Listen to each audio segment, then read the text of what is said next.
विधानसभा के बजट सत्र के 12वें दिन विधायकों ने कई मुद्दों पर सरकार से जवाब मांगा। कांग्रेस विधायक दीपिका पांडे ने गोड्डा जिला के महगामा मेहरमा प्रखंड में मिनी माइक्रो ग्रिड स्थापित करने का मामला उठाया, जिस पर प्रभारी मंत्री मिथिलेश ठाकुर ने वित्तीय वर्ष 23-24 में मांग पूरी करने का आश्वासन दिया। बीजेपी विधायक विरंची नारायण ने अवैध खनन और परिवहन में शामिल व्यक्ति पदाधिकारी पर कार्रवाई करने की मांग की। उन्होंने कहा कि साहिबगंज में 1000 करोड़ का खनन घोटाला हुआ है, साथ ही ये सुरक्षा का भी मामला है। बीजेपी विधायक ने कहा ये एएनआई जांच का मामला दिखता है। सरकार की तरफ से मंत्री बादल ने जवाब देते हुए सदन को बताया 3692 छापेमारी अब तक हुई है, राजस्व भी बढ़ा है। मंत्री ने बताया कि पूर्व की सरकार में 7050 करोड़ का लक्ष्य था, लेकिन 2016-17 में 4120 करोड़ ही राजस्व प्राप्त हुआ। इनकी तुलना में 5000 करोड़ ज्यादा राजस्व हमारी सरकार ने वसूला है। भानु प्रताप शाही ने अवैध खनन की जांच के लिए विधानसभा की समिति से कार्रवाई की मांग की। मंत्री बादल ने कहा कि विपक्ष के लोग जाएं और सीएम ने जो अवैध खनन पर रेल मंत्री को पत्र लिखा है उसका जवाब लाएं। विरंची के सवाल पर ही सरयू राय ने मंत्री बादल के जवाब पर कहा कि सरकार अवैध खनन से जो पर्यावरण का नुकसान हुआ है उस पर जवाब दे। विरंची नारायण ने पंकज मिश्रा का जिक्र करते हुए स्पीकर ने कहा कि जो व्यक्ति सदन का सदस्य ना हो उसका नाम नहीं आ सकता है, वो भी तब जब उस व्यक्ति का मामला किसी अदालत में हो। बीजेपी विधायकों विधानसभा की समिति से जांच की मांग की को लेकर वेल में हंगामा किया। विधायक प्रदीप यादव ने ऊर्जा विभाग में गलत बिलिंग और अवैध वसूली पर रोक लगाने का मामला उठाया।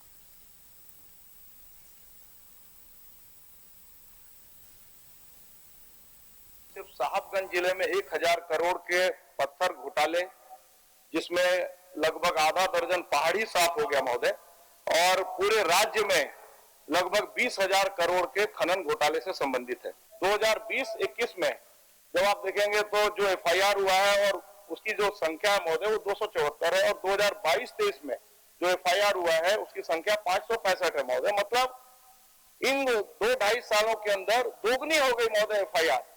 अब जो पत्थर घोटाला हो रहा है महोदय, खनन अवैध रूप से हो रहा है महोदय, तो उसमें जब एफआईआर दोगुनी हुई है महोदय, तो कितने ऐसे मामले हैं जिसका एफआईआर हुआ ही नहीं महोदय।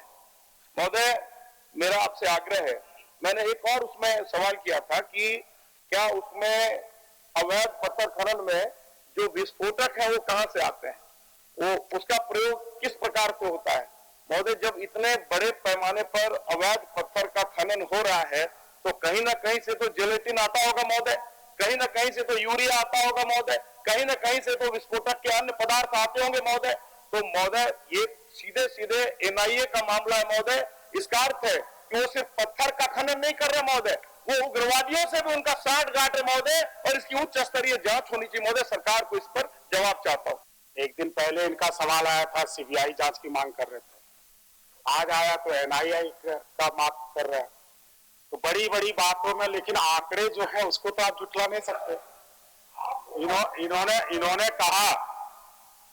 कहा कि पहले से अभी एफआईआर की संख्या बढ़ी है। जो उद्योग चल रहा है शुरू से चल रहा है, अब उसमें कुछ वैध है कुछ अवैध है। क्या कारण रहा कि जो निरीक्षणों छापों की संख्या जब उनकी सरकार थी 2019 में जो निरीक्षण किया गया अध्यक्ष महोदय वो 1110 टोटल निरीक्षण किया गया अध्यक्ष महोदय, और हम अब अभी का हम आंकड़ा देता अध्यक्ष महोदय, अभी पूरा साल में कुछ महीने बाकी हैं। अभी जो निरीक्षण की संख्या अध्यक्ष महोदय 3692, आंकड़े को देखिएगा अध्यक्ष महोदय, लगभग 3 गुना ज्यादा छापे मारे गए, और उसके फलस्वरूप जो अवैध पाया गया उस पर एफआईआर किया गया अध्यक्ष महोदय। अगर मंत्री जी का हृदय बहुत साफ है अध्यक्ष महोदय, तो एक बात की घोषणा कर दें कि आज जहां पर भी माइनिंग हुआ है वहां पर माइनिंग दिखता है। आजकल एरियल सर्वे का सुविधा उपलब्ध है।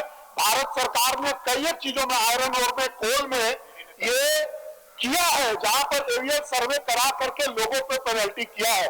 अगर आपका हृदय क्लियर है, आपने राजस्व का आंकड़ा दिया, राजस्व का आंकड़ा कोयला का है, पत्थर का है, बालू का है, इसका सेग्रीगेशन नहीं है। हमारा आरोप है कि पत्थर आपने चोरी करवाया है। अगर आपका हृदय क्लियर है तो आप एरियल सर्वे का ऑर्डर करिए, दूध का दूध और पानी का पानी हो जाएगा मंत्री जी। अगर आपका हिम्मत है तो आगे बढ़िए।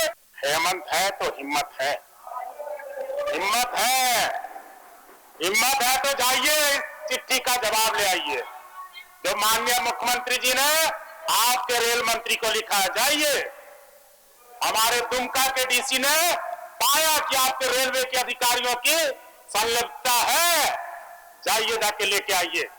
ये आपको दे रहे हैं, अभी तक नहीं आया जवाब अध्यक्ष महोदय।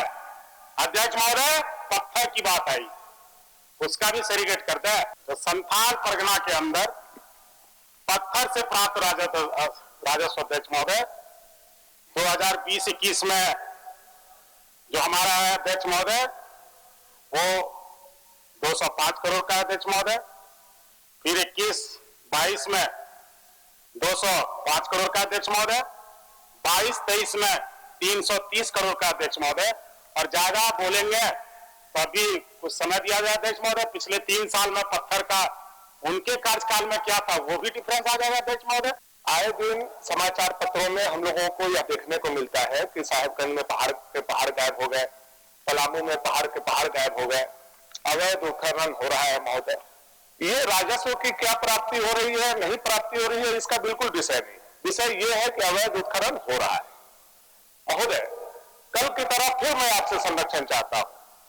आप जिस कुर्सी पर विराजमान है महोदय, उस पर उसमें जुडिशियरी पावर भी, न्यायिक पावर भी है। अभी तक आसन पर विराजमान होने के बाद अभी तक इसका इस्तेमाल आपने नहीं किया है।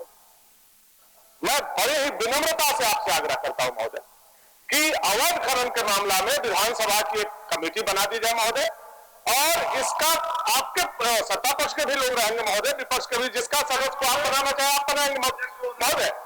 मैं बोल दे रहा हूं, उसके बाद बोल लीजिए सुदीप भैया। हम समझ रहे हैं सबसे ज्यादा तकलीफ आप ही को हो रही होगी महोदय। थोड़ा सा अपने पावर का इस्तेमाल किया जाए महोदय, ये राज्य के बहुत बड़ा विषय है महोदय, और आपका संरक्षण इस राज्य को आज चाहिए। आज 3.5 करोड़ जनता आपको भी देख रही है महोदय। हाई कोर्ट के जज को हम नहीं देख पाते हैं, लेकिन आपको हम लोग देख रहे हैं महोदय, आपसे सवाल कर पाते हैं। ये हम लोगों को स्वतंत्रता है, ये हम लोगों का अधिकार है। इसलिए आपसे आग्रह है महोदय, एक विधानसभा की कमेटी बना करके ये अवैध उत्खनन का जांच कराएंगे महोदय। पलामू में भी कई पहाड़ गायब हो गए, आपको भी अवैध उत्खनन का जांच हो, पलामू में भी कई पहाड़ गायब हो गए महोदय। साहेबगंज के रोज हम लोग पढ़ते हैं महोदय, ये झारखंड में हो क्या रहा है महोदय। और ऐसा अगर होता रहेगा और हम लोग आंख पर आंख पट्टी बांध करके बैठे जाएंगे महोदय, तो हम लोग सदन में इसलिए नहीं आए महोदय। इसलिए आपसे नम्रता पूर्वक आग्रह है, हाथ जोड़ करके आग्रह है, विनती है महोदय, आप न्याय कीजिए और विधानसभा का कमेटी बनाइए। यही मैं मंत्री जी ने बड़े स्पष्ट आंकड़ों से यह दर्शा दिया कि पहाड़ों के गायब होने की जो रफ्तार थी वो इनके शासनकाल में क्या थी। 3 वर्ष का आंकड़ा दिया, 3 वर्ष का आंकड़ा भी मिला। अब जिस जेपीसी की बात ये कर रहे हैं, जिस संयुक्त संसदीय समिति की बात ये कर रहे हैं, देश की संसद नहीं चल रही है। जिस लोकतांत्रिक व्यवस्था और आसन की गरिमा की बात कर रहे हैं, ज्वाइंट पार्लियामेंट्री कमेटी देश में नहीं बन रही है, जहां लोकतंत्र खतरे में नहीं है मान्यवर। ये जितना भी प्रश्न है, ये प्रश्न इसी तरीके से किया जा रहा है कि कहीं ना कहीं ये चीजें नैरेटिव सेट किया जाए। जब आंकड़े बताते हैं कि FIR दुगनी है, जब आंकड़े बताते हैं कि राजस्व बढ़कर आया है, तो फिर ये भ्रम की स्थिति बढ़ाने की